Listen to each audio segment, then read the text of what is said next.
Hi, and welcome to a new lesson from Easychemistry. This is Mr. Kusai, and today we're going to study electron configuration. It's one of the most important topics in chemistry because once you understand the electron configuration, it will make your life easier, understanding the periodic table, the covalent bond, the ionic bonds, etc. So let's focus on this new topic, which is the electron configuration. And our objective for today is to explain the relationships among the energy levels, sublevels, and the atomic orbitals. We have new keywords, the electron configuration. We're going to focus on it today. We have the Aufbau principle, Pauli exclusion principle, and Hund's rule. These are rules and principles are used when we apply the electron configuration. When we do the electron configuration, we need to apply these principles and rules. We're going to focus on them in the following or in the next video. So, review vocabulary. Of course, we all know what an electron is. The electron is a negatively charged, fast-moving particle with an extremely small mass that is found in all forms of matter, and it moves through the empty space surrounding the atom's nucleus. The electron configuration is the arrangement of the electrons in an atom, how we distribute the electrons in the atom. To do the electron configuration, we need to understand some energy levels. The first energy level that we are going to study today is called the principal energy level, and we give it the letter N. And this principal energy level, it indicates the relative size and the relative energy of the atomic orbitals, and also it specifies the atom's major energy levels. So it's talking about the size and the energy, as well as the energy levels. So for example, if we have this atom here, you will find that we have those circles. Of course, in the center is the nucleus, which is positive because it has only the protons and the neutrons. And the electrons are moving in those orbitals or energy levels. Because the principal energy level is N, so I'm going to give this one N equals to 1. That means this is the first energy level. This one is the second energy level, N equals to 2. And here N equals to 3. And here N equals to 4, etc. We have 5, 6, 7. Let's take a look at this atom, which is the hydrogen atom, and its atomic number is 1. That means we have only one electron. And this one electron is moving around the nucleus in the first energy level. So this electron is for the hydrogen. Now, look at the oxygen atom, which has 8 electrons. So the first energy level has 2 electrons. That means we got our first idea that the first energy level, it has only 2 electrons, or the maximum number of electrons we can put is 2. And then after we put 2, we still have 6 more electrons. So I can put them in the energy level number 2. So 1, 2, 3, 4, 5, and 6. That's 8 electrons for the oxygen. What about the sodium? The sodium, it has 11 electrons. So if you're going to distribute the electrons or do the electron configurations, the first energy level 2, because the capacity in N equals to 1 is 2. Only 2 electrons. And then if you take a look at N equals to 2, you will find that we put 8 electrons. So we can put 2 more electrons for the sodium atom. That is 8 in the second, 2 in the first, that is 10, and we still have 1 to make them 11. So it's going to be in the third orbital or principal energy level. That means when N equals to 2, we can only put 8, we can only put 8 electrons. Look at, for example, the copper. We put 2, 8, and a lot of electrons. We need to know the number or the maximum number when N equals to 3, how many electrons we can put.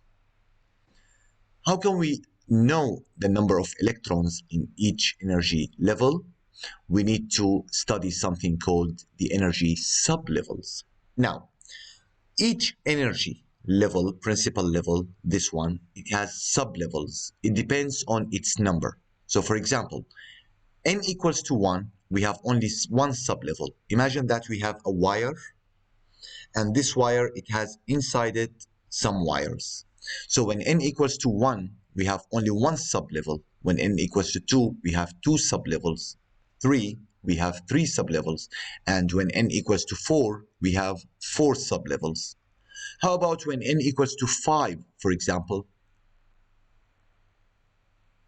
Also, it will have four sublevels, and we will check now. So, the principal energy levels, they contain energy sublevels. And they are, when n equals to 1, we have only one sublevel, as you can see. When n equals to 2, we have two sublevels. N equals to 3, three sublevels. And n equals to 4, we have four sublevels. And those sublevels, we give them letters. So, for example, when n equals to 1, we have only one sublevel, and we give it the letter S.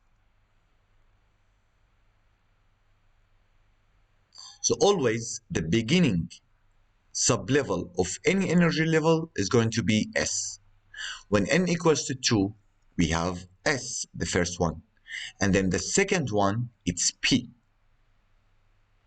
When n equals to 3, also we have S, P, and now we have a third one, which is D. And when n equals to 4, we also have S, P, D, and the last one is F. So those are the sub-levels for the principal energy levels. So for example, if we are talking about the principal level, let's say number 2. In principal level number 2, we have two sub-levels. They are S and P. In principal level number 4, we have S, P, D, and F. Now let's check this table to understand more about the sub-levels. The principal energy level, if we start from n equals to 1, which has the lowest energy in any atom. See, this is n equals to 1. And because it's the closest to the nucleus, it has the lowest energy. So the energy increases like this. This is the increase of the energy. The farther you are going away from the nucleus, the higher the energy of the principal level is. So, when n equals to 1, the number of sublevels, we have only one sublevel. And the sublevel symbol is only S. Each sublevel, it has orbitals, number of orbitals. So, when n equals to 1, we have only S. And the orbital is like the room where the electrons are. And the S, it has only one orbital, and this is the shape of the orbital. It's like a square. Now, when n equals to 2, we have S already, and we have P. So n equals to 2, we have two sublevels. They are S and P. In S, we now already know it, that it has one orbital. We call this an orbital. In P, now we start the odd numbers. So P, it has three orbitals, like this. Right. In n equals to 3, we have three sublevels, and we start with S, then P, and the third one is D. S, it has only one orbital. P, it has three orbitals, as we saw. And in D, we have five orbitals. As I told you, it's odd number. So 1, 3, and 5. 1, 2, 3, 4, 5 orbitals. In n equals to 4, we have 4 sublevels, and they are S, P, D, and F. We already know it for S, we already know it for P, and for D is 5. For F, odd numbers, so 1, 3, 5, and 7 orbitals. So 1, 2, 3, 4, 5, 6, and 7 orbitals. Now, this is for F. Now let's check. The new thing that we are going to learn now is that each orbital, it has the capacity of electrons is 2. So it can contain 2 electrons. And when we write the electrons in the orbitals, we write them like this, as arrows. And if we write them in one orbital, we write them one up and one down. When we check in the next lesson, the Aufbau principle, the Pauli exclusion principle, and the Hund's rule, you will understand way better than now. But now we are taking only the main rules that we are following in order to do the electron configuration. So, n equals to 1, we have one sublevel. The symbol of this sublevel is S, and S, it has only one orbital, and the maximum number in each orbital is 2 electrons. So here I'm going to write 2 electrons. If we have 2 electrons, I can put both of them in S.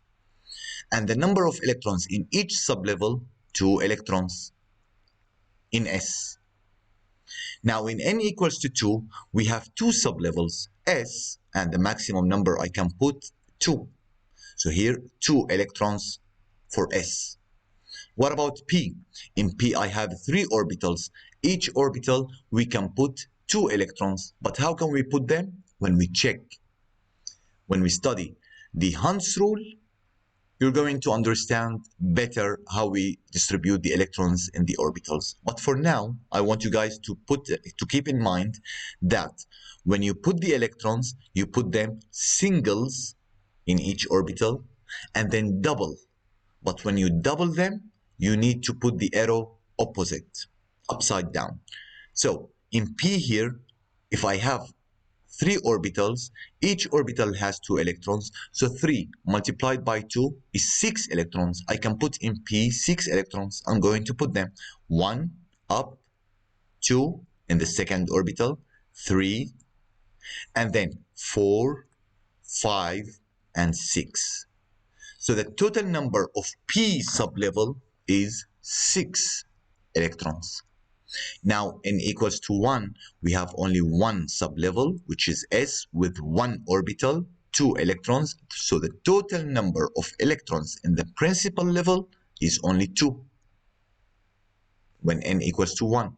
That's why all the atoms here, if you have more than 2 electrons, you cannot put 3 electrons in the first principal energy level. Only 2. Because it has only S, and this S, it has only one orbital, and this orbital can contain only 2 electrons. So the maximum number of the electrons in n equals to 1 is only 2 electrons. Let's check now when n equals to 2. We have S, we have P. 2 electrons in S, 6 electrons in P, so that is the total is 8 electrons. And let's check, for example, the sodium. The sodium here, we put only 8 electrons, the maximum number. I cannot put electron number 9 in the same orbital. All right, let's continue the table. When n equals to 3, now we have S, P, D, that's it. So in S, we have 2 electrons. In P, we have single, single, single, and then double, double, double, upside down. That is here 2 electrons in S, 6 electrons in P, and in D we have 5 orbitals. Each one can have 2 electrons. So it's going to be 1, 2, 3, 4, 5, and then double them, 6, 7, 8, 9, and 10. So we have in D alone 10 electrons. That means In principal level number 3, we have 10 plus 6 is 16 plus 2 is 18 electrons in n equals to 3. And when we check the copper, you can find that the third orbital, this one, it has 16 electrons, or the capacity is 16 electrons. What do you think now about n equals to 4? In n equals to 4, we have S, P, D, and F. In S, we have 2 electrons. In P, we have 6 electrons. D, we have 10 electrons. And in F, because we have 1, 2, 3, 4, 5, 6, 7 orbitals, each orbital has 2 electrons. 7 multiplied by 2 is 14 electrons. And the total number, if you add them, 14 plus 6 is 20, plus 10 is 30, plus 2 is 32 electrons in n equals to 4. This was an introduction to the electron configuration. We guys need to focus on this introduction because it's very important for our next videos. I hope you guys learned something new. If you have any question, please write it in the comments. I will read all the comments and I will answer all your questions. Have a nice day. Bye-bye.